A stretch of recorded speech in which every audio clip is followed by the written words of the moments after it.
My silence has tortured me in my life. The clock ticked steadily in the quiet office, each second carving its way into Lydia's consciousness. She sat behind her desk, her hands folded over a notebook she hadn't written in for hours. Her office, usually a haven of productivity and purpose, now felt like a cage. The muted lights filtering through the blinds cast long shadows on the walls, reflecting the turmoil within her heart. It had been months since that day, the day her life had shifted in ways she could never have imagined. Lydia had been the trusted secretary to Pastor Emmanuel, the charismatic leader of their community's largest church.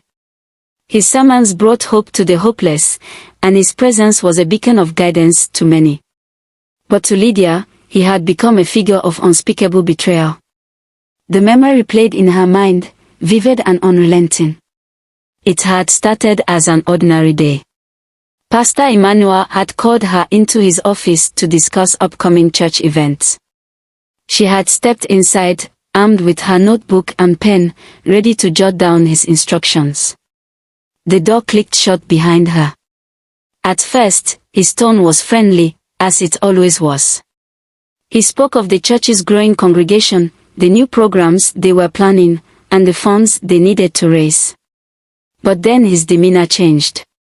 The warmth in his eyes turned to something darker, something that sent a chill down Lydia's spine. She had tried to excuse herself, to create distance, but he blocked her path.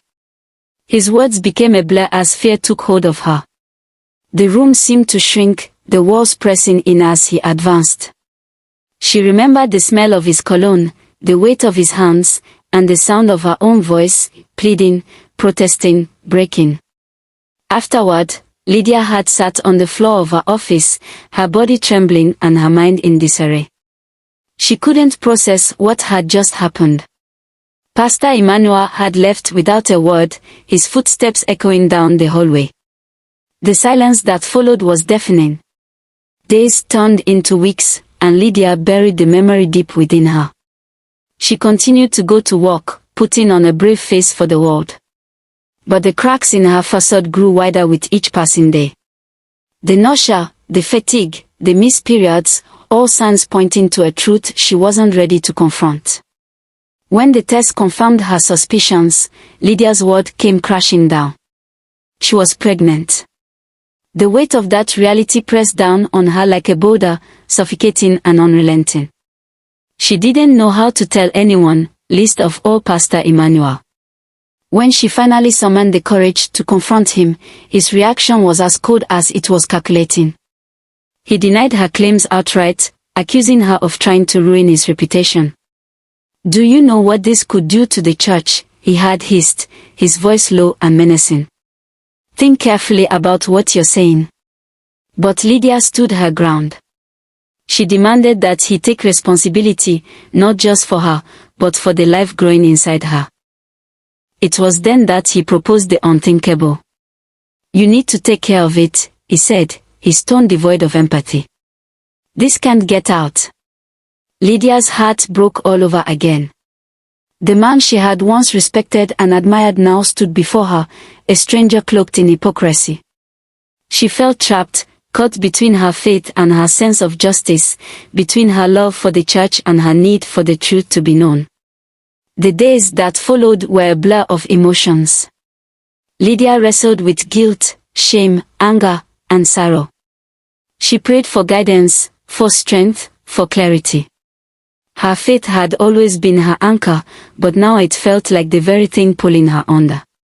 She eventually made the decision to tell her story, to break the silence that had consumed her.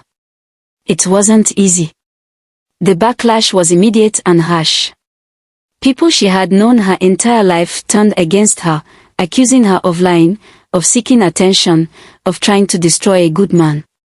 But there were others who stood by her, who believed her, who saw the pain in her eyes and recognized the truth. Lydia's journey was far from over. The scars of her experience ran deep, but she found solace in the strength of her own voice. By speaking out, she reclaimed a part of herself that had been stolen. And though the road ahead was uncertain, she walked it with the hope that her story might one day bring light to the shadows of silence. I hope you have learned through this tragedy.